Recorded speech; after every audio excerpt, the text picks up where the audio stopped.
हाँ, पानी की परेशानी कुलड़ी गांव में ना। परेशानी है हमारे लिए पानी की। जो डाम भी बनाए वो भी ठीक से नहीं बनाया है उन्होंने। छोटा बना रहे।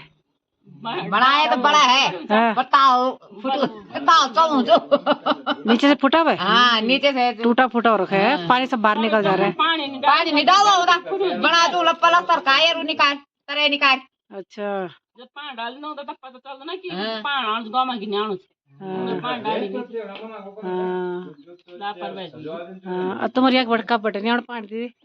हमारी बच्ची तो 3 महीने हो गए ना, अब जाते जी उनको अपने नहीं लगा यूं गर्मी में मेनू बनाम दे पानी तो कब कब जान बनाम पानी को बच गया चिकन बनाम ले पानी को टंगड़ा में यहाँ चिंबू ना मार। हां अच्छा तुम्हारे तो यहाँ पर वहां को बोल जाएगी घर घर नल से जल से नहीं बनवा तभी दूर से लाना पड़ रहा पानी है की परेशानी। वो ले वो तो बड़ा दाम दा डालू ना आता वो ब्याज ना पूर्ण जना चेक जानो पानी तब ना वो लक्ष्मी किधर कोड़ा नहीं थारो तेरे भाई मना कहीं तो किधर कोड़ा नहीं दिया लोड़ लोड़